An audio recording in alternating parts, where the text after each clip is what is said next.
Bonjour, bienvenue à l'église Momentum. Tout d'abord, avant de commencer, je vous donne une annonce incroyable. On va ouvrir nos portes à Momentum Academy le 12 avril. Réservez votre date si vous avez envie de savoir ce qui s'y passe, envie d'être en immersion, envie de rencontrer les professeurs et de connaître le contenu des matières. Je vous invite à vous y inscrire sur le QR code qui est là ou directement sur momentumacademy.com. En attendant, on va se retrouver maintenant dans un temps de louange et d'adoration. Je vous encourage vraiment à disposer vos cœurs et ensuite je vais venir partager un message sur Dieu parle toujours au sein de mes épreuves. Restez connectés. Bonjour à tous, bonjour Église Momentum, bonjour à tous ceux qui nous rejoignent en ligne. On est vraiment heureux d'être avec le Seigneur ce matin et de lui apporter toute la gloire. Est-ce qu'on peut taper des mains ensemble? Hey, hey. Partout sur terre, ta beauté nous éclaire quand tu es là. La nuit devient lumière, tu es le fleuve qui jaillit du désert et le chemin au milieu de la mer.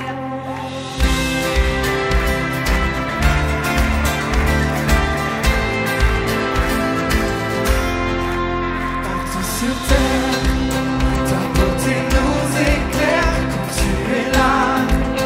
La nuit devient lumière, tu es le fleuve qui jaillit du désert et le chemin au milieu de la mer.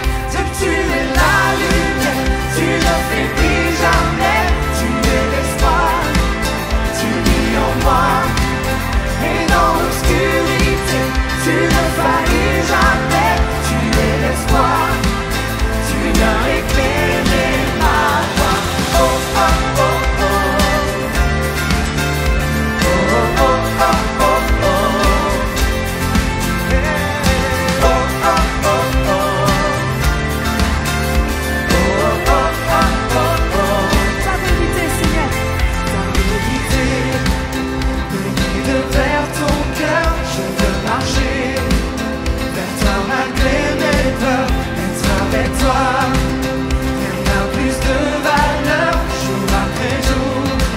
Je vis en ta splendeur. Dieu, tu es la lumière, tu ne faiblis jamais, tu es l'espoir, tu vis en moi. Et dans l'obscurité, tu ne faillis jamais, tu es l'espoir, tu viens éclairer ma voie. Oh, oh, oh, oh. Oh, oh, oh, oh, oh. Oh, oh, oh, oh. Oh, oh, oh, oh. Oh, tu as scellé dans le ciel ta victoire éternelle. Oui, tu as gravé dans mon cœur ton amour pour toujours. Et tu as scellé dans le ciel ta victoire éternelle. Et tu as gravé dans mon cœur ton amour. Est-ce qu'on peut taper des mains ensemble? Oh, oh, oh, oh. Oh, oh, oh, oh, oh. Dieu, tu es la lumière, tu ne faiblis jamais, tu es l'espoir, tu vis en moi. Et dans l'obscurité, tu ne faillis jamais, tu es l'espoir, tu viens éclairer ma voie. Oh, oh, oh, oh. Oh, oh, oh, oh, oh. Oh, oh, oh, oh. On peut lancer une acclamation pour Jésus dans ce lieu ce matin. Oh, tu ne faillis jamais. Tu es ma lumière, Seigneur. Tu es mon sauveur. On va le reprendre ensemble. Oh Dieu, tu es la lumière. Tu ne faillis jamais.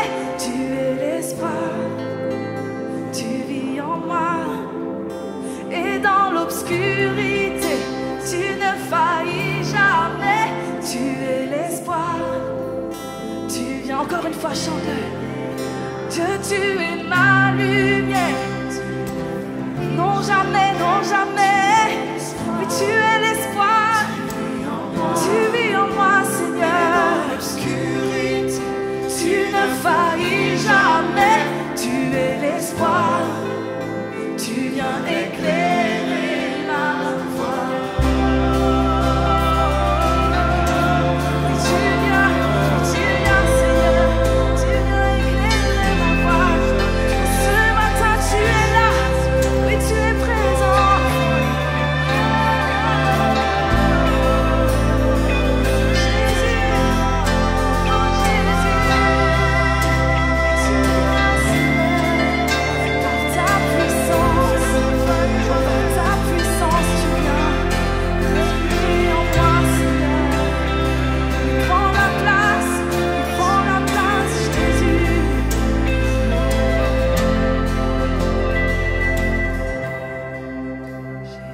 Église, ce matin, nous allons déclarer ensemble combien l'amour de Dieu est extravagant. La Bible dit que notre Dieu nous a tissés dans le sein de notre mère. Il est celui qui nous a créés par amour. Par amour, il nous a créés. Par amour, le Christ est venu. Il est mort pour nous sur la croix. Alors ce matin, que nous puissions réaliser cela. Réalisons combien notre Dieu nous aime. L'amour de Dieu dépasse toute pensée humaine. L'amour de Dieu dépasse tout entendement. Mais ce matin, qu'avec le Saint-Esprit, nous puissions réaliser combien l'amour de Dieu est extravagant envers nous. Alléluia, Seigneur.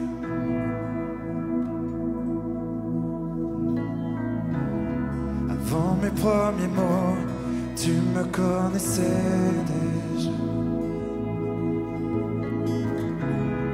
Oui, tu es si bon envers moi. Avant mon premier souffle, tu mis ta vie en moi. Oui, tu es si tendre vers moi.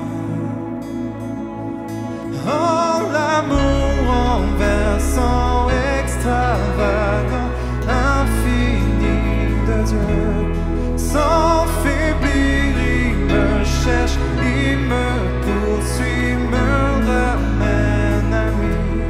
Je suis indigne et sans mérite, mais pour moi tu t'es livré. Oh, l'amour renversant, extravagant, infini de Dieu. Oh, ton amour est infini, Seigneur. Ton amour est si grand.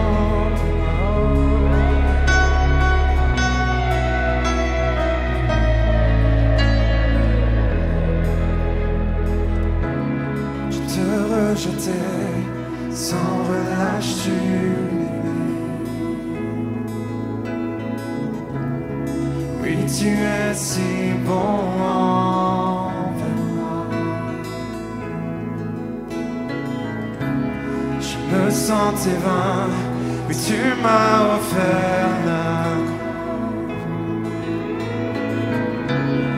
Oui, tu es si tendre envers moi. Oh, l'amour renversant, extravagant, infini de Dieu.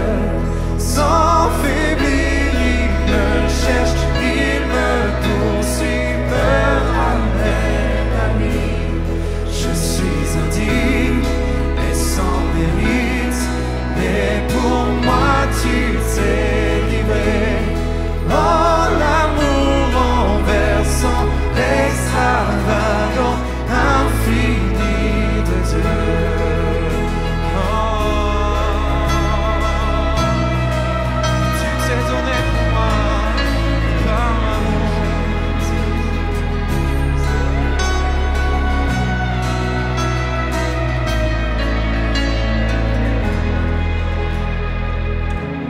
Que nombre n'est trop sombre, mon trop élevé pour que tu me changes. Qu'un mur ne peut résister, mensonge tenait, sans fin tu me cherches. Qu'une ombre n'est trop sombre, mon trop élevé pour que tu me cherches. Qu'un mur ne peut résister, mensonge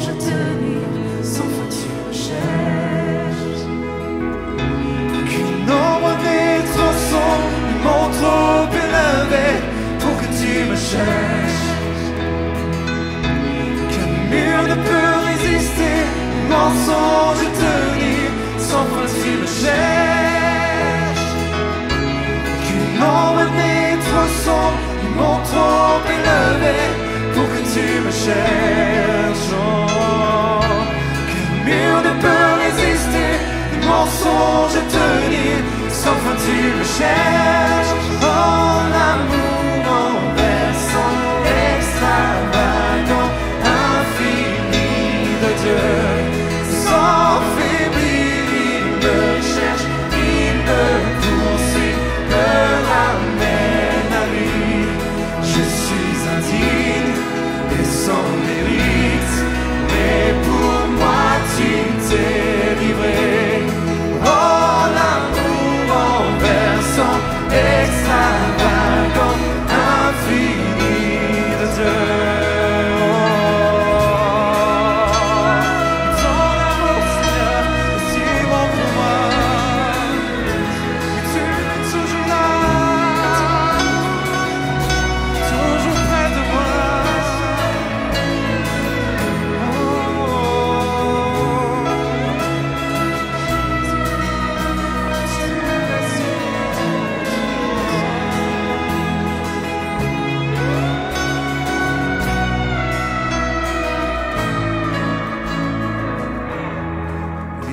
Ensemble les paroles de ce pont et réalisons que même si tout est sombre autour de toi, tu as l'impression que rien n'est impossible, que rien ne va autour de toi, notre Dieu, on l'a chanté, on l'a déclaré, il est notre lumière.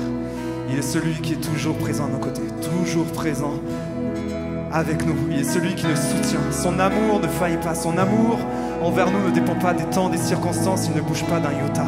Alors ce matin déclarons, même si tout paraît sombre autour de moi, mon Dieu est à mes côtés, mon Dieu me tient par la main et mon Dieu me sort de cette situation. Déclarons ensemble. Qu'une ombre n'est trop sombre, mon trop élevé pour que tu me cherches.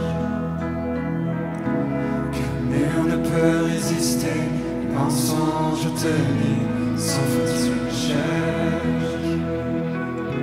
Qu'une ombre n'est trop sombre, mon trop élevé pour que tu me cherches. Ne peut résister, mensonge tenir, sauf que tu me cherches. Qu'une ombre n'est trop sombre, mon trop élevé pour que tu me cherches. Tu es toujours là.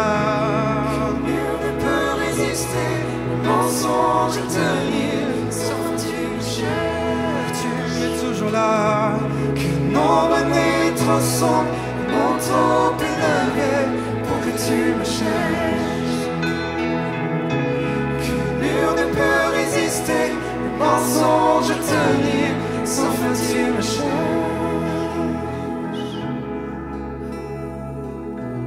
Seigneur, ton amour surpasse toutes choses. Ton amour, Seigneur Dieu. Oh Seigneur Jésus. Seigneur notre Dieu, ce matin, Seigneur, parce que Seigneur tu nous as aimés le premier, parce que tu es celui qui a tout donné, tout fait pour nous, et parce que tu es encore chaque jour, Seigneur, tu fais tout pour nous, Seigneur. Nous voulons te déclarer, Seigneur, combien nous t'aimons à jamais et pour l'éternité, Seigneur notre Dieu. Oh, reçois, Seigneur, notre louange, Seigneur, ce matin.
en toi, Jésus, mon roi. Je m'accroche à tes promesses. Je puise l'amour et la paix en toi. Je te redirai sans cesse. Dieu, je t'aime à jamais. Et pour l'éternité. Dieu, je t'aime à jamais. Oui, pour l'éternité.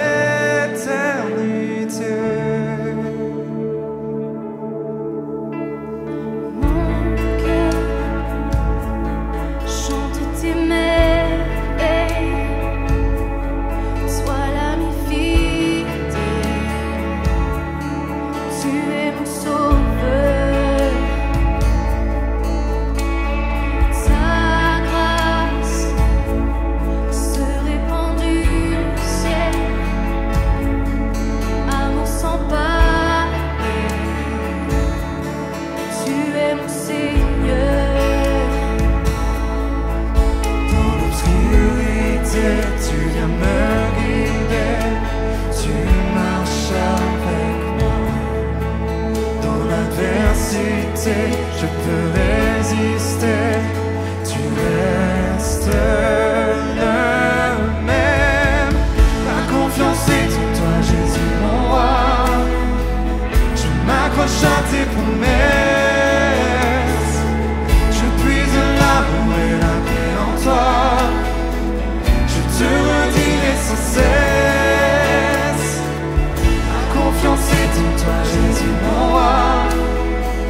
Je m'accroche à tes promesses.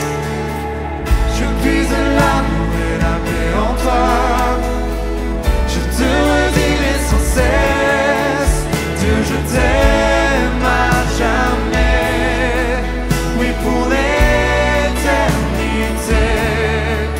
Dieu, je t'aime à jamais. Oui, pour l'éternité. Dieu, je t'aime à jamais. Oui, pour l'éternité. Dieu, je t'aime à jamais. Oui, pour l'éternité.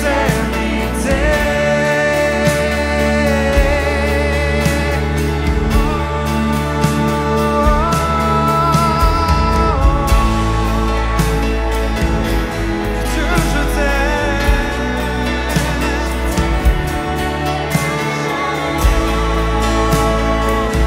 Pour l'éternité. Je t'aimerai toujours.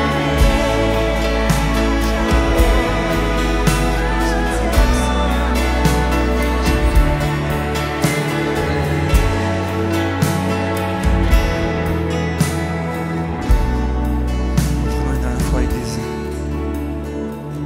Ma confiance est en toi, Jésus, mon roi. Je m'accroche à tes promesses. Je puise l'amour et la paix en toi. Je te redirai sans cesse. Dieu, je t'aime à jamais. Et pour l'éternité. Dieu, je t'aime à jamais. Oui, pour l'éternité. Encore une fois, chante l'église. Dieu, je t'aime. Dieu, je t'aime à Relève ta voix ce matin. Dis-lui combien tu l'aimes. Jésus, je t'aime à jamais. Et pour l'éternité. Oui, je t'aime, Seigneur. Oh, je t'aime, Jésus. À jamais, nous chanterons tes louanges, Seigneur. Oh, tu es tellement bon, Seigneur. Oh, Jésus. Église, on va lever les bras vers le ciel ce matin. Et on va continuer à lui déclarer notre amour. Oh, vers toi, Seigneur, j'élève ma voix. Pour t'adorer, pour t'honorer, car tu es mon sauveur, mon roi, mon maître et mon Seigneur. On va le chanter tout simplement ensemble. À la gloire de notre Dieu. Jésus.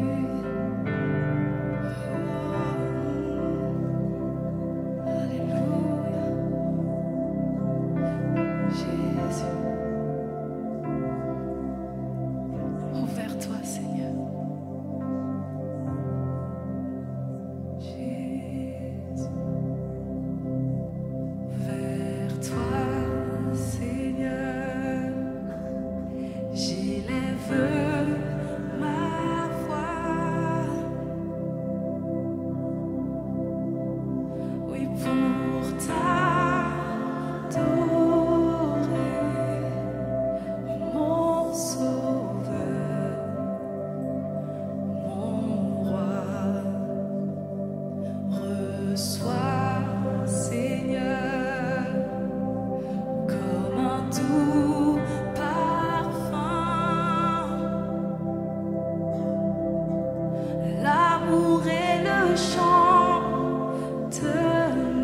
L'amour est le chant de nos cœurs.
Alléluia, je suis sûr qu'on peut faire une plus grande ovation au roi des rois.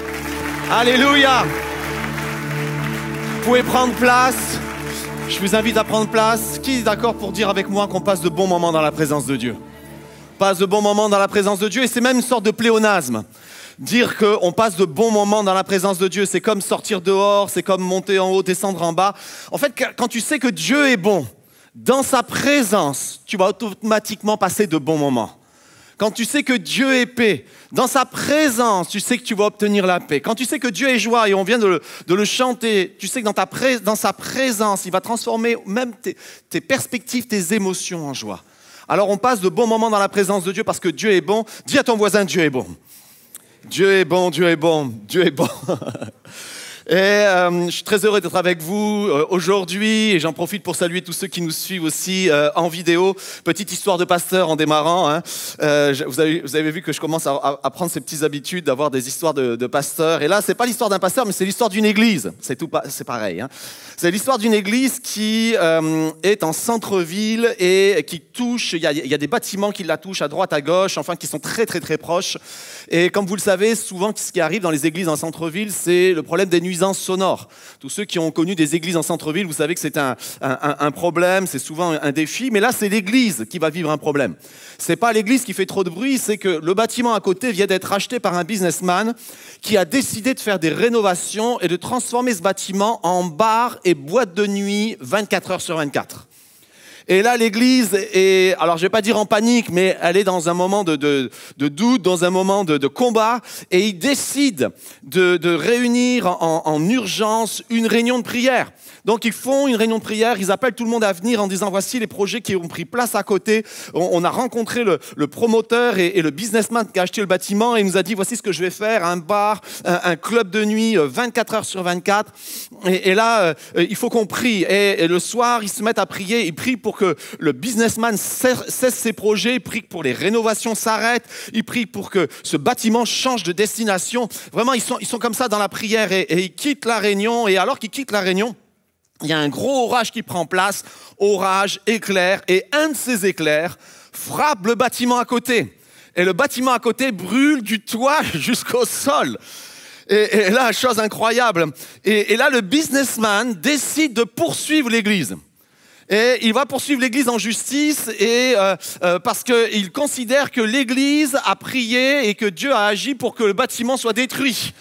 Et donc lui, ça le perturbe et il poursuit l'église en justice. Et là, le juge est assez embêté. Et dans l'audience préliminaire, le juge va dire c'est un des cas les plus difficiles que j'ai eu à traiter. Alors c'est l'audience préliminaire, c'est juste avant la procédure judiciaire. Et il dit voici pourquoi c'est le cas le plus difficile que j'ai eu à traiter. Parce que d'un côté, j'ai un businessman qui est convaincu que Dieu répond aux prières. Et d'un autre côté, une église qui dit on n'a rien à voir avec ça. Et j'aimerais t'encourager aujourd'hui et pour te dire que quand tu pries, Dieu agit. Peut-être pas comme tu l'imagines, mais quand tu pries, Dieu agit. Oui. Quand tu pries, Dieu parle. Quand tu passes par des moments difficiles, Dieu parle. Et c'est le titre de mon message aujourd'hui. Dieu parle toujours dans mon épreuve. Et on va regarder plusieurs textes et notamment en fait on va se concentrer sur un texte qu'on trouve dans Exode 15. Exode 15 c'est un texte incroyable, c'est un texte magnifique et on va lire dans quelques instants, c'est un chant qui va être composé puis derrière il va y avoir une première épreuve suite à cette nouvelle vie qui les attend. Mais ce qui est intéressant c'est que Israël est une jeune nation, c'était une jeune nation naissante. Ils étaient jusqu'à présent juste un peuple d'esclaves sans véritable identité. Pendant 300 ans, enfin 400 ans en Égypte, mais 300 ans esclaves et sous cette période d'esclavage, ils vont vivre des choses terribles, ils vont être affligés, une mentalité qui va se mettre sur leur vie, ils vont être comme oppressés, écrasés et Dieu va susciter un libérateur à travers la personne de Moïse et ce libérateur va venir et grâce à Dieu et avec l'aide de Dieu, il va amener des plaies, des miracles surprenants et des plaies sur le peuple des Égyptiens et ce peuple d'Israël qui va voir cela va commencer à manifester sa foi dans un Dieu extraordinaire. Et on arrive à Exode 15, alors que les différentes plaies d'Égypte se sont arrivées. Le pharaon, finalement, laisse partir le peuple d'Israël, mais dans un élan de se dire, on a fait une folie, qui va travailler pour nous? La pensée du pharaon revient en disant, on va aller les rechercher. On va aller le rechercher et ils vont les rechercher, ils vont les poursuivre, ils vont les talonner. Et là, il va y avoir comme une sorte de, un des plus grands miracles, un miracle que tous les Israélites connaissaient, qu'ils récitaient et ils vont même en faire une chanson on va regarder quelques paroles dans un instant. Et le texte nous dit qu'il va y avoir un grand vent, il va souffler, le vent, alors qu'Israël est coincé à la mer des Joncs, le vent va souffler, Israël va passer et alors que le peuple, toute l'armée d'Égypte suit, elle va être engloutie. Et c'est une victoire extraordinaire. Et il nous est dit que le peuple d'Israël va dire, ça va nous être stipulé le concernant, ils crurent. C'est une des premières fois dans leur existence où, dans une foi naissante, ils vont la manifester et dire, oui Seigneur, tu es grand, tu fais des choses extraordinaires. Ce que tu dis, tu le fais. Parce que Dieu les avait avertis. Dieu leur avait dit, soyez sans crainte, restez sur place et voyez comment l'Éternel va vous sauver. Car les Égyptiens que vous voyez aujourd'hui, vous ne les verrez plus. Et alors ils vont, avec Moïse, avec Dan Luyten aussi, composer un chant magnifique, dont on connaît quelques paroles. Et ils vont chanter, et ça c'est Exode 15, ils vont chanter un chant magnifique qui nous dit, on lit, je vous ai cité quelques paroles, « Je chanterai en l'honneur de l'Éternel, car il a fait éclater sa gloire. Il a précipité le chevalier et son cavalier dans la mer. L'Éternel est ma force, c'est le sujet de mes louanges. C'est lui qui m'a sauvé, il est mon Dieu, je le célébrerai. Il est le Dieu de mon Père, je proclamerai sa grandeur. Qui est semblable à toi parmi les dieux, ô Éternel. » En fait, plein de paroles que vous dites, mais ça, je les chante ces paroles parfois. Qui est comme toi, magnifique de sainteté, redoutable, digne d'être loué, capable de faire des miracles. Dans ta bonté, tu as conduit, tu as racheté ce peuple. Par ta puissance, tu le diriges vers ta sainte demeure. Et la Bible nous dit que, alors que le peuple chantait, les femmes avec Myriam, la sœur de Moïse, reprenaient avec des tambourins et il y avait comme ce matin un chœur derrière qui disait « Chantez en l'honneur de l'Éternel, car il a fait éclater sa gloire, il a précipité son cheval et son cavalier, le cheval et son cavalier dans la mer. » Moment de louange magnifique, moment de victoire. Et d'ailleurs, c'est une des raisons pour lesquelles on loue le Seigneur ce matin et aujourd'hui particulièrement. Mais j'aimerais t'encourager chaque jour de la semaine, c'est parce que Dieu est un Dieu de victoire.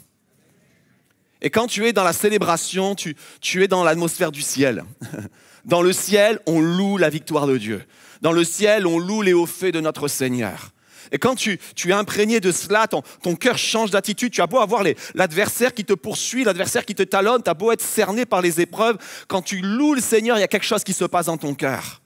Et eux le louaient à la suite de cette victoire. Ils étaient encouragés, ils étaient profondément touchés et ils reconnaissaient la fidélité de Dieu à travers cette victoire. Et je voudrais te dire aussi que la victoire qu'ils vont vivre, ce n'est pas la destination. La victoire qu'ils vont vivre indique un changement de saison, un changement d'état. Ils étaient esclaves pendant 300 ans, mais maintenant une victoire décisive sur leur ennemi vient de prendre place. Ils changent de statut. Quelque chose de nouveau est en train de se passer. Et c'est mon premier point ce matin. Il y a des victoires qui nous amènent dans l'épreuve. Pourquoi l'épreuve? Parce qu'en fait, quand tu changes de statut, quand tu changes de saison, tu as des nouveaux combats. Les combats que tu avais avant, tu ne les as plus. Mais tu entres dans des nouveaux combats à cause de cette nouvelle stature et ce nouveau statut que tu as. Ils étaient esclaves, ils avaient eu leur combat d'esclaves avec un maître qui les oppressait. Le maître a disparu. L'ennemi de leur âme a disparu. Mais tout d'un coup, ils passent dans un nouveau statut, ils passent par le désert. Ils ne seraient jamais passés par le désert s'ils étaient restés esclaves. Mais parce qu'ils sont libres maintenant, il y a un chemin qui se trace pour eux. Et c'est la même chose pour beaucoup de nos vies. Lorsque peut-être, et c'est le cas de quelques-uns, mais tu peux changer de saison. Si par exemple, tu as été employé et tu avais un patron qui n'était pas facile et tu te plaignais souvent, puis finalement, il y a un projet sur ton cœur, tu travailles fort pour ce projet, tu vas dire, je vais me lancer à mon compte, tu contactes les banquiers te suivent. Et tout d'un coup, tu deviens ton propre chef d'entreprise. Tu changes de saison. Tu n'auras plus ton patron sur le dos, mais tu auras le banquier sur le dos. On est d'accord? Nouveau combat, c'est plus le même. Tu peux dire, ok, je vais plus au boulot, la boule au ventre, mais des fois à la fin du mois, nouveau combat. Mais ça fait partie de ces combats-là. Je pense aux célibataires où tu pries, tu as raison de prier pour ça, de dire, Seigneur, j'ai envie de rencontrer quelqu'un et le Seigneur est d'accord avec toi. J'ai envie de rencontrer quelqu'un, j'ai envie de rentrer dans une relation durable, j'ai envie de me marier et tu changes de saison, tu passes du célibat au mariage. Qui est marié ici ? Qui est d'accord pour dire avec moi que tu as de nouveaux combats quand tu es marié ? Levez pas votre main, s'il vous plaît. Tu as de nouveaux combats quand tu es marié. J'ai noté ceci, le mariage, c'est cette grande aventure où tu découvres des problèmes que tu n'avais pas eu avant. Et c'est la même chose avec Jésus. Jésus va passer à un moment donné de sa vie, il a passé ses 30 premières années de sa vie comme un bon fils, comme un bon charpentier, c'est ce qu'il a été.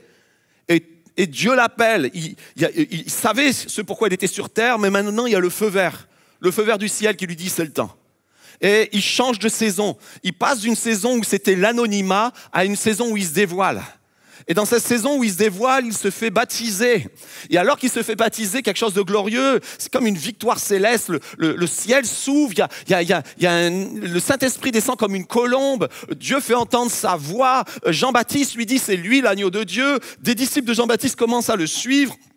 La Bible nous dit qu'il est revêtu du Saint-Esprit, enfin il est rempli du Saint-Esprit et qu'est-ce qui se passe ? Il est poussé dans le désert. Et dans le désert, Satan l'attaque. On a l'impression qu'avant Satan ne l'attaquait pas. Mais tout d'un coup, Satan l'attaque. Changement de saison, changement de combat, changement de saison, nouvelles épreuves. Et j'aimerais t'encourager, mais vraiment t'encourager que peut-être en ce moment tu es en train de passer par des épreuves, mais peut-être c'est des épreuves qui t'amènent à un changement de saison. Ou des épreuves qui sont liées à une nouvelle saison. Et ces épreuves-là sont une bénédiction. Dieu est en train de t'aguerrir à la nouvelle saison à laquelle tu vas faire face. Dieu est en train de te préparer. Et c'est ce qui se passe pour ce peuple-là. Et à ce moment-là, ils ne le voient pas comme cela, mais c'est ce qui se passe pour eux. Et c'est vraiment ce qui se passe comme Jésus d'ailleurs. C'est parce que symboliquement, à travers la mer des gens par lesquels ils sont passés, c'est comme s'ils sont passés par le baptême. À travers cette mer des gens, ils sont passés par le salut, ils ont été sauvés par Dieu. Et Dieu les a amenés dans le désert. Et on tombe dans ce texte particulier où ils vont vivre un problème. Et voici le problème. Moïse fit partir Israël de la mer des roseaux et ils prirent la direction du désert de Chour. Après 3 jours de marche dans le désert, ils ne trouvèrent pas d'eau. Ils arrivèrent à Mara, mais ils ne purent pas boire de l'eau de Mara parce qu'elle était amère. C'est pour ça que cet endroit fut appelé Mara. Et la première chose que j'aimerais qu'on puisse réaliser sur cette situation, c'est que ce n'est pas un petit problème. Et parfois, on peut lire les textes bibliques en disant bah, « Israël, ils se plaignent, c'est pas possible. » On a l'impression qu'ils se plaignent tout le temps. Mais là, s'ils se plaignent, c'est parce qu'ils ont un sérieux problème. Et leur problème est tout simple, c'est qu'ils n'ont pas à boire. Et quand tu n'as pas à boire, ça affecte ta propre vie. Jusqu'à présent, ils avaient vécu au bord du Nil. Le Nil, tu pouvais boire de son eau. Il y avait de l'eau en abondance. C'est d'ailleurs le miracle de l'Égypte. C'est pour ça que l'Égypte était une grande puissance. Au milieu du désert, il y avait un fleuve qui passait et ils pouvaient boire avec... L'eau n'était jamais un problème. Mais là, ils doivent changer de saison, ils changent d'endroit. Et là, ils se rendent compte pour la première fois que l'eau va être un problème dans leur nouvelle saison. Autant Pharaon était un problème dans la saison passée, autant dans cette saison, l'eau va être un problème. Et Dieu les amène dans cette dimension-là et ils sont guidés par Dieu. Ils avaient été guidés par Dieu pour toutes les victoires précédentes. Et là, ils avancent guidés par Dieu et guidés par Moïse. Et pendant 3 jours, ils n'ont pas d'eau. 3 jours, c'est pas rien. Hein. J'ai noté ceci, j'ai regardé ceci. Au bout de 12 heures, quand tu n'as pas eu d'eau, normalement, tu as une soif intense et tu peux même commencer à avoir de la fatigue et des faiblesses. Au bout de 24 à 48 heures, sans eau, tu vas commencer à arrêter de transpirer. Tu vas avoir des maux de tête, des vomissements, tu vas avoir une confusion mentale et tu vas être irritable. Tu es d'accord pour dire que certains, peut-être c'est de l'eau qui a un problème en ce moment. Il faudrait que tu boives de l'eau. Au bout de 72 heures, et plus, tu vas avoir des hallucinations, une confusion extrême, une baisse de la tension artérielle. Tu peux avoir de l'insuffisance rénale. Il y a des médecins dans cette salle, ils savent ça mieux que moi. Tu risques le coma et tu peux avoir une défaillance des organes. Alors, ce n'est pas 70 heures sans eau, c'est 70 heures sans se ravitailler en eau. Ils avaient déjà de l'eau. Ils avaient certainement de l'eau avec eux, de l'eau pour tenir la journée. Mais là, tout d'un coup, ils s'aperçoivent qu'ils n'en ont plus. Et c'est là où j'en viens. C'est mon deuxième point. Avant de parler, Dieu veut te faire parler. Avant que lui parle, il veut te faire parler. Il veut que toi, tu parles. Il veut que toi, au milieu de cette dimension dans laquelle tu es en train de vivre, il veut te faire parler. C'est ce qui va se passer pour eux. Dieu veut les faire parler. Dieu veut qu'ils analysent cette situation-là et il va les faire parler. Et ce qui va en ressortir dans leur conclusion à eux, c'est qu'on est là dans ce lieu où tu nous as conduits. Et l'eau, et ils ont un espoir, et cet espoir est incroyable, c'est qu'ils voient finalement de l'eau. Ils voient de l'eau. Ils s'approchent tous, et j'imagine 3 jours sans se ravitailler en eau. Peut-être, ça fait peut-être 24 heures, 48 heures que tu ne bois pas. Tu vois de l'eau, tu es plein d'espoir, tu es plein de joie. Et là, ils s'approchent, ils goûtent l'eau, elle est imbuvable. Elle est amère. Elle est dangereuse. Du coup, ils vont l'appeler Mara, amertume. Et c'est pour ça que ce lieu va prendre cette place. Et ce nom-là, ce lieu va prendre ce nom-là à cause des eaux qu'ils ont bu. Et je regardais un petit peu quelles pouvaient être les causes de l'amertume. Et il y a plusieurs choses qui peuvent causer l'amertume. Comprenez bien, s'ils ont appelé ce lieu amertume, c'est à cause des eaux, mais c'est à cause de ce qu'ils ressentaient dans le cœur aussi. Ils étaient amers de cette situation-là. Cette situation-là les avait perturbés. Et ils se retrouvent donc assoiffés et ils vont nommer ce lieu amertume. Et j'ai noté quelques possibilités d'amertume. Pourquoi l'amertume vient? Déjà, la première chose, c'est des fois, on est dans l'amertume parce qu'on a l'incapacité, on est incapable de tourner la page face à une situation passée. Incapable de tourner la page. C'était un petit peu leur cas. Leur vie d'esclave, génération en génération en génération, 300 ans, ça en fait beaucoup de générations. Si tu ne sors pas de la vie d'esclave sans qu'il n'en reste pas un peu dans ta vie. Et il y avait une incapacité, notamment à s'assumer par eux-mêmes. Une incapacité à s'assumer par eux-mêmes. Et là, il y avait quelque chose qui était sur leur cœur. D'autres, c'est peut-être pas ça ton problème, mais tu as bloqué sur une offense passée. Ou tu as bloqué sur les injustices passées. Les injustices que tu as subies. Et parce que la justice ne s'est pas encore manifestée dans ta vie et que cette injustice est là, tu vis dans l'amertume aujourd'hui. En disant peut-être à Dieu, jusqu'à quand Seigneur? Jusqu'à quand Seigneur tarderas-tu à me faire justice? Et tu es là et tu es bloqué sur cette situation qui t'a fait mal. Pour d'autres, ce sont des blessures relationnelles, ça peut être la jalousie, la comparaison. Mais ce que je crois les concernant, c'est ce qu'on appelle les attentes non satisfaites ou les attentes déçues. Ils ont été déçus dans leurs attentes. J'imagine que chaque jour, dans ces 3 jours de marche, ils ont dû se dire « Oh, c'est super, Dieu a tellement pourvu avant. Dieu a détruit l'armée des Égyptiens. Dieu a fait tellement de choses extraordinaires au jour de la Pâque. » Et tout à l'heure, on a parlé de la Pâque. Il nous a épargnés. Au jour de la Pâque, l'ange de la mort est venu sur tout le peuple, sauf sur nous. Oh, c'est merveilleux, nous sommes partis et Dieu a pourvu. Même les Égyptiens nous ont donné de quoi partir. C'est extraordinaire. Et là, alors qu'ils marchent en disant « Ah, ce soir, alors qu'on va camper, alors qu'on rentre dans notre nouvelle vie, ah, ce soir, ça va être merveilleux. Ça va être un endroit merveilleux. » Puis finalement, le soir arrive, pas d'eau. Bon, il dit, c'est pas grave, demain, ça sera un endroit merveilleux. Et il marche une journée de plus et toujours pas d'eau. Et c'est une pression qui est là. Et une pression qui va se manifester et qui va se manifester par ce mot amertume. Seigneur, finalement, tu ne réponds pas. Finalement, Seigneur, quand j'ai besoin, tu n'es pas là. Finalement, Seigneur, quand je veux que quelque chose quand j'ai un besoin urgent, j'ai l'impression que tu n'es pas à la hauteur, Seigneur. Et il arrive le 3e jour où là, ça sature. Ça sature, et à cause de quoi ça sature? À cause de cette eau pour laquelle ils avaient de grands espoirs et qui n'a pas satisfait leur vie. Et le texte nous dit qu'ils vont, et on va le lire ensemble, le peuple murmura contre Moïse en disant « Que boirons-nous » Moïse cria à l'Éternel, et l'Éternel lui donna un morceau de bois qu'il jeta dans l'eau, et l'eau devint douce. Ce fut là que l'Éternel donna au peuple des prescriptions et des règles. Ce fut là qu'il le mit à l'épreuve. Et je vais faire ce qu'on appelle la petite minute de Momentum Academy. Oups. Il y a un mot intéressant qui s'appelle le mot « loun ». Le mot « loun », c'est « passer la nuit ». C'est le mot « passer la nuit ». Vous le voyez, à chaque fois que vous voyez qu'ils passèrent la nuit quelque part, c'est le mot « loun ». Mais c'est aussi le mot qui veut dire demeurer, j'habite, c'est un endroit où j'habite. Par exemple, Ruth, lorsque sa belle-mère va l'encourager à partir, elle va dire non, là où tu iras, j'irai. Elle va dire là où tu demeureras, je demeurerai. Loun, là où tu vas habiter, c'est moi là où j'habiterai. D'ailleurs, Naomi va changer son nom, elle va dire « appelez-moi Mara », c'est plein d'amertume. Mais Ruth va être pour elle une source de bénédiction. Et vous connaissez ce psaume, psaume 91, « Celui qui demeure sous l'abri du Très-Haut repose à l'ombre du Tout-Puissant ».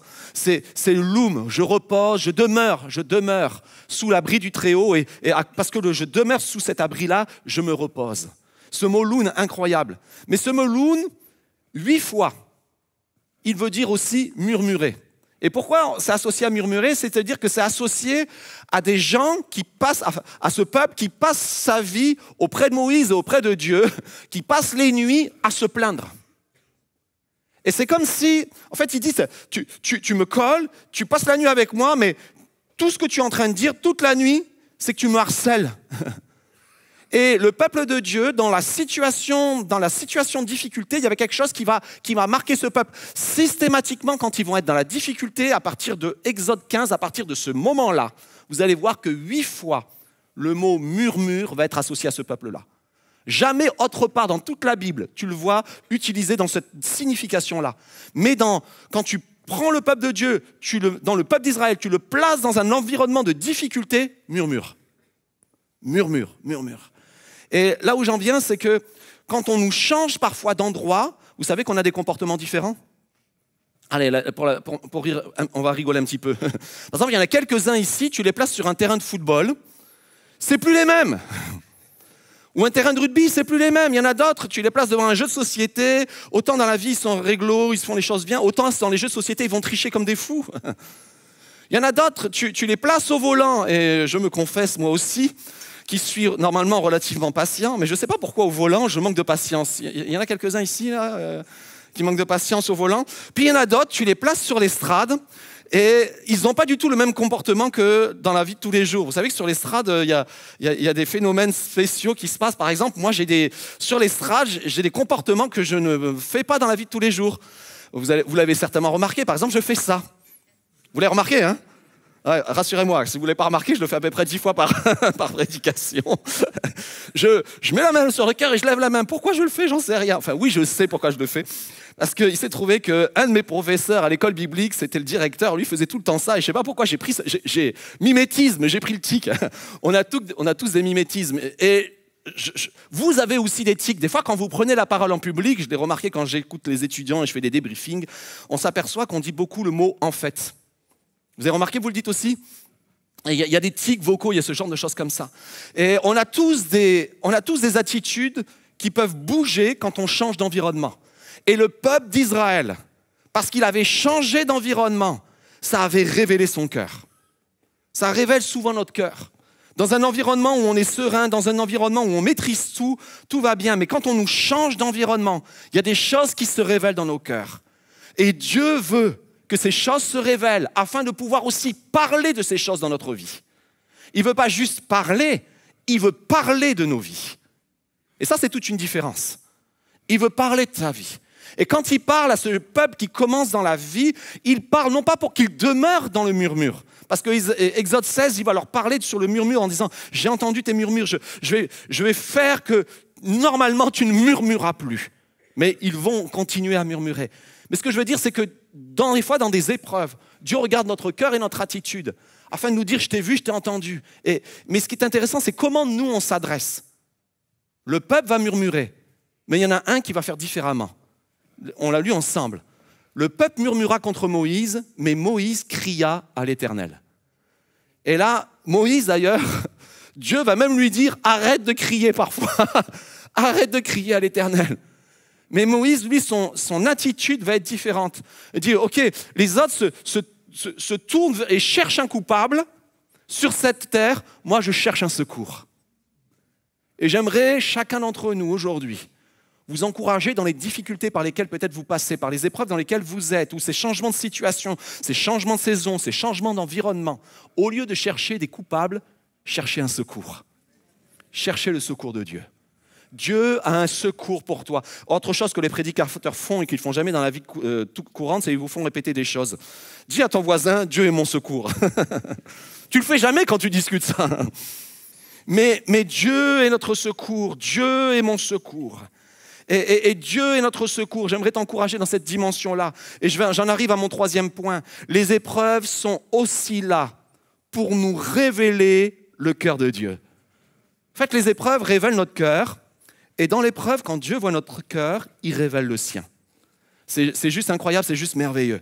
Regardez, on le lit ensemble. Il dit, si tu écoutes attentivement l'Éternel ton Dieu, et si tu fais ce qui est droit à ses yeux, si tu prêtes l'oreille à ses commandements, et si tu obéis à toutes ses prescriptions, je ne te frapperai d'aucune des maladies dont j'ai frappé les Égyptiens, car je suis l'Éternel, celui qui te guérit. Waouh! En fait, Dieu est là et est en train d'échanger avec ce peuple qui a vécu sous l'esclavage, sous Pharaon. Et Pharaon représente le siècle présent, représente tout ce que ce monde peut nous imposer dans la vie, avec des règles, un message parfois contradictoire, des choses oppressantes. Et Dieu dit non, moi je n'ai pas la même vie pour toi. Je n'ai pas les mêmes lois pour toi. Quand tu me donnes ta vie, quand tu me fais confiance dans un nouveau royaume, et avec ce nouveau royaume, il y a de nouvelles lois. Avec la nouvelle saison dans laquelle tu entres, il y a de nouvelles lois. Et dans ces lois qu'il donne à ce peuple, il dit, tu ne seras pas écrasé, tu ne seras pas maltraité, parce que moi, je suis l'Éternel qui te guérit. Il y a une nouvelle loi pour toi aujourd'hui. Il y a la loi de la grâce, la loi du pardon, la loi de la paix, la loi de la bienveillance. C'est la loi du caractère de Dieu. C'est la loi qui est inscrite dans le ciel. C'est la loi qui est inscrite sur le cœur de Dieu. Et Dieu te dit, si tu me fais confiance, voici les nouvelles lois qui seront là pour ta vie. Ces lois t'accompagneront. Ces lois changeront ta façon de voir les choses. Et lorsqu'on lit ça, on est puissamment encouragé de voir comment, waouh, Dieu, au milieu de cette épreuve, au milieu de cette difficulté, tu as décidé de révéler ton cœur. Et une des choses extraordinaires, au-delà de la dureté de l'épreuve par laquelle des fois on passe, c'est qu'au milieu de l'épreuve, Dieu révèle son cœur. Des fois, on réalise, comment tu peux réaliser que l'Éternel est guéri tant que tu n'es pas malade? Sérieusement. Tu le sais pour les autres, mais pour ta propre vie. Quand tu peux réaliser que l'Éternel pourvoit quand tu as tout ce qu'il faut à la maison et que tu manques de rien? À ton avis, comment tu peux le réaliser que l'Éternel pourvoit? Quand tu commences à manquer quelque chose. Quand tu peux réaliser que l'Éternel est ta paix, quand tout va bien dans ta vie, c'est quand tout va mal dans ta vie que tout d'un coup, tu te tournes vers Dieu et tu cherches un secours et tu ressens une paix surnaturelle qui surpasse toute intelligence et tu réalises que l'Éternel est ta paix et que Jésus est le prince de paix. Il y a de puissantes révélations au milieu des épreuves. Peut-être certaines épreuves, tu as l'impression que Satan veut te détruire, tu as l'impression qu'il y a une conspiration contre toi, mais au milieu de tout ça, Dieu te dit, j'ai des choses à t'apprendre. J'ai des choses à te communiquer. J'ai des choses à te donner. Et j'aimerais que tu vois aussi, au-delà du moment dans lequel tu es. Ils étaient dans ce moment-là, ils étaient focus sur on n'a pas d'eau, on n'arrive pas à s'en sortir. Mais dans cette épreuve-là, et je vais relire un texte qu'on a lu tout à l'heure, mais il y a aussi des révélations pour la suite. Ce n'est pas juste des révélations pour le moment, mais il y a aussi des révélations pour la suite. Regardez, on le relit ensemble. Moïse cria à l'Éternel, et l'Éternel lui indiqua un morceau de bois qu'il jeta dans l'eau. Et l'eau devint douce. Ce fut là que l'Éternel donna au peuple des prescriptions et des règles. Ce fut là qu'il le mit à l'épreuve. Mais ce qui m'intéresse, c'est qu'il y a quelque chose de particulier. Ce qui m'intéresse, c'est qu'il y a des points qui ressemblent à des choses que l'on connaît et qu'on a célébrées tout à l'heure à travers la Sainte Seine. Le premier point, c'est qu'il nous est dit que durant 3 jours, ça va être une question de vie et de mort. 3 jours, c'est pas rien la notion de 3 jours. 3 jours, vie et mort. La deuxième chose qui est intéressante, c'est qu'il y a un bois que Dieu va montrer. Et le texte nous dit que Dieu va pointer. En fait, le mot hébreu ne veut pas juste dire montrer, mais il va le pointer du doigt. Il va dire ce bois-là. Regarde à ce bois-là. Prends ce bois-là. Fixe tes regards sur ce bois-là. Parce que quelque chose va se passer avec ce bois-là. Et là, on parle de 3 jours. On parle d'un bois qui va changer la situation et qui va faire que l'amertume va se transformer en douceur. Si tu connais un petit peu les Écritures, tu vas comprendre quelque chose. Tu vas comprendre qu'on fait référence à la mort et à la résurrection de Christ. Si tu as saisi un petit peu ça, tu vas comprendre qu'on fait référence à ces 3 jours où tous les disciples vont passer des moments d'amertume, des moments de doute, des moments où ils sont sur le bord de lâcher, mais il y a une puissante révélation. Et j'ai écrit ceci. Il y a un bois pour toi et moi, et j'aimerais qu'on puisse l'afficher, sur lequel Jésus est mort. Et ce bois est capable de prendre l'amertume de nos vies et de la transformer en douceur. Et tout cela arrive le 3e jour, car Jésus est véritablement ressuscité des morts, où il a véritablement vaincu la mort. En fait, c'est pour ça. Et Dieu te dit, au milieu de ta situation, tu cherches des solutions. Il dit, il y en a déjà une de solution. La plus grande de toutes, elle est accomplie à la croix il y a 2000 ans. Et si tu fixes tes regards sur cette croix, tu vas trouver tout ce dont tu as besoin aujourd'hui. Tu vas trouver celui qui est capable de transformer ta situation. Tu vas trouver le secours dont tu as besoin pour ta vie. C'est ça que Dieu propose. C'est ça que Dieu propose aujourd'hui. Peut-être tu aurais voulu une autre solution aujourd'hui à ton épreuve, mais la solution qui existait déjà il y a des milliers d'années, il y a 3500 ans, la solution qui s'est révélée pour l'humanité tout entière il y a 2000 ans, elle est encore vivante et vraie pour nous aujourd'hui.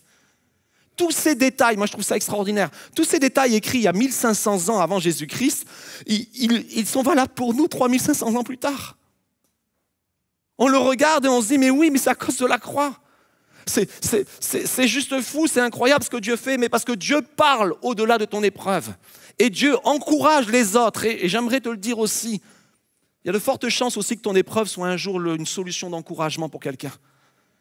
Alors que tu es dedans, peut-être tu ne le vois pas et tu le vis, tu dis, peut-être un jour ça servira. Mais Dieu te dit, quand tu en sortiras, ça sera un enseignement pour les autres. Quand tu sortiras de la situation dans laquelle tu es, ça sera un enseignement pour les autres. Et d'ailleurs, dans Acte 10, il va dire cela. Ils l'ont fait mourir au bois. Dieu l'a ressuscité le 3e jour et il lui a donné de se manifester, non à tout le peuple, mais aux témoins choisis d'avance par Dieu, à nous qui avons mangé et bu avec lui. C'est comme s'il scellait ses paroles en Acte 10 en disant « Je scelle les paroles d'Exode 15 en Acte 10 ». C'est exactement ça. Et je termine par un dernier point, alors que j'invite toute l'équipe des musiciens à revenir. C'est que le repos de Dieu est proche. C'est une parole d'encouragement pour toi. Une parole d'encouragement pour tous ceux qui en ce moment passent par des moments compliqués, qui se posent beaucoup de questions. J'aimerais te dire, le repos de Dieu est proche. Ce qu'ils ne savaient pas, et ce qui est incroyable, c'est que la solution était déjà sur place. L'eau était amère, il y avait de l'eau mais imbuvable, mais il y avait un bois. Et il nous a dit que le bois était là sur place. Et j'aimerais t'encourager, Dieu est avec toi, jour après jour, il est là avec toi sur place. Il se tient à tes côtés. La solution, on ne va pas juste la chercher le dimanche matin, mais la solution, c'est que quand tu entres dans ta chambre, tu sais que Jésus est avec toi. Quand tu es dans ta voiture et que tu intercèdes, sans fermer les yeux, tu sais que Dieu est avec toi. Peut-être quand tu vas la boule au ventre à ton travail, Dieu te dit, je suis avec toi. La solution, elle est proche de toi. Parce que Jésus t'a fait une promesse, il sera tous les jours avec toi jusqu'à la fin du monde, il ne t'abandonnera jamais. Il est proche, il te tient par la main, il se tient à tes côtés. Mais tellement on est obnubilé, on ne le voit pas, mais Jésus aimerait se rappeler et Dieu veut te rappeler ce matin et Dieu veut te remontrer à nouveau. Il y a toi qui nous suis en ligne, il veut te le dire à nouveau, je suis à tes côtés. Tu ne me vois pas, mais je suis à tes côtés. Et ce matin, le Saint-Esprit est en train de te pointer Jésus qui est à tes côtés. Jésus qui a tout accompli pour toi. Et autre révélation assez incroyable, on lit la suite, ils arrivèrent, et c'est le verset qui suit, à Élim, où il y avait 12 sources d'eau et 70 palmiers, et ils campèrent là près de l'eau.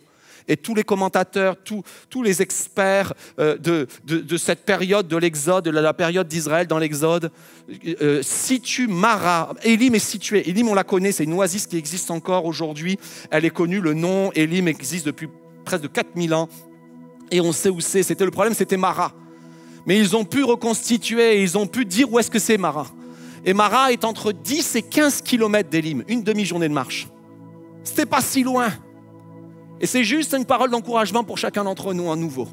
Au-delà de la proximité de Jésus qui est là et qui est avec toi, il te dit, je ne te lâcherai pas. Et merci Seigneur parce que tu es avec moi. Et dans la vallée de l'ombre de la mort, Seigneur mon Dieu, tu marches devant moi, tu me rassures, ta houlette et ton bâton me rassurent. Je sais que tu marches avec moi. Mais il te dit aussi, les verts pâturages sont à côté. Il y a des verts pâturages pour toi. Alors, peut-être cette parole n'est pas valable pour que je dirais toute l'année, mais elle est valable pour plusieurs en ce moment qui sont en train de passer par des épreuves. J'aimerais vraiment t'encourager. Alors que je préparais ce message, je sentais que c'était une parole pour plusieurs ici. La délivrance est proche. Le secours et le repos est proche. C'était une demi-journée de marche. Ils avaient passé 3 jours, ils n'avaient rien trouvé. Mais juste à côté, une demi-journée, c'est rien du tout. Il y avait tout ce dont ils espéraient. De l'eau à profusion, des palmiers, de l'ombre. Il y avait ce qu'ils avaient besoin pour cette saison dans laquelle ils étaient dans le désert.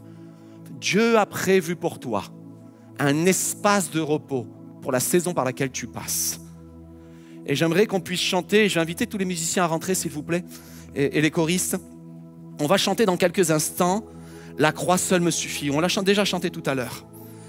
Et j'aimerais vraiment, au-delà de tous les secours que tu as pu chercher jusqu'à présent, peut-être tu les as cherchés et c'est tout à fait bien. Tu t'es démené auprès du milieu médical, tu t'es démené peut-être auprès de tes banquiers, tu t'es démené auprès de ton patron, tu t'es démené relationnellement auprès de toutes les sphères. Tout ce que tu as pu faire, tu l'as fait. Et j'aimerais que ce matin, aujourd'hui, tu laisses ces solutions de côté pour l'instant et que tu puisses dire, au-delà de tout ce que tu as pu entreprendre, déclarer « La croix seule me suffit ». La croix seule me suffit.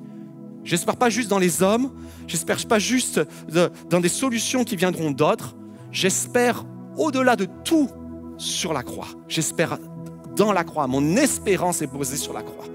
Alors on peut se lever ensemble et je vais revenir pour un temps de prière, mais on va se lever puis on va labourer notre âme avec ce chant qui nous dit « La croix seule me suffit ».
Ce chant dans quelques instants et on l'a confessé.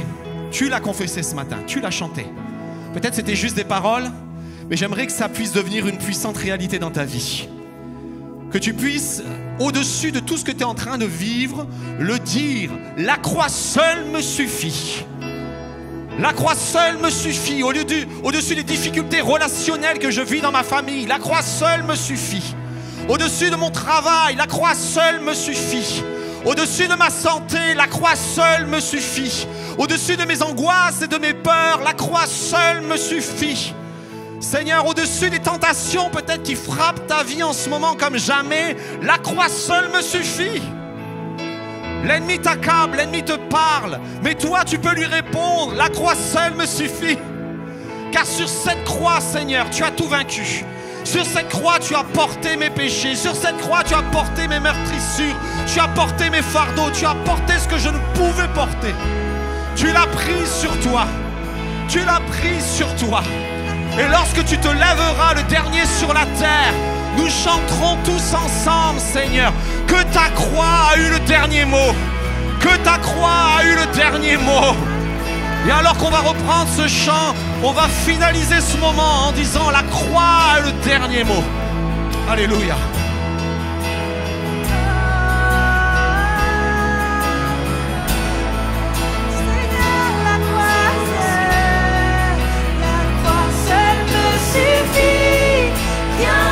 Je te désire, ce qui m'était si cher, je considère comme une perte afin de te connaître.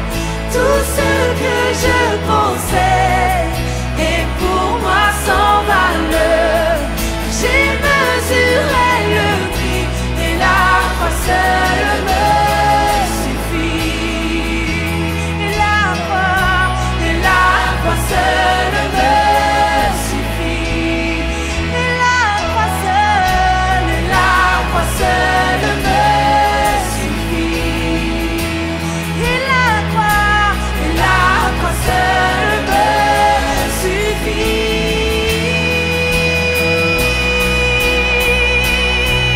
La croix a le dernier mot. Oh oui, dis-le. La croix le dernier mot. Le Sauveur a vaincu, brillant de lumière. La croix a le dernier mot. La croix a le dernier mot.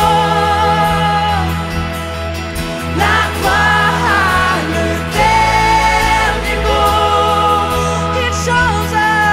Il changea la mort en vie éternelle. La croix a le dernier mot. On va le déclarer encore. La croix a le dernier mot. La croix a le dernier mot.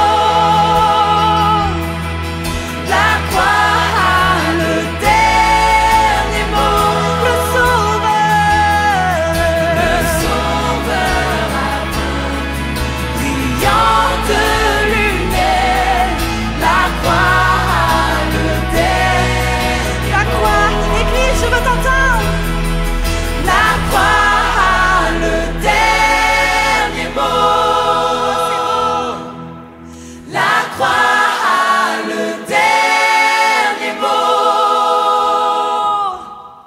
Il changea la mort en vie éternelle. La croix a le dernier mot. Gloire à Dieu.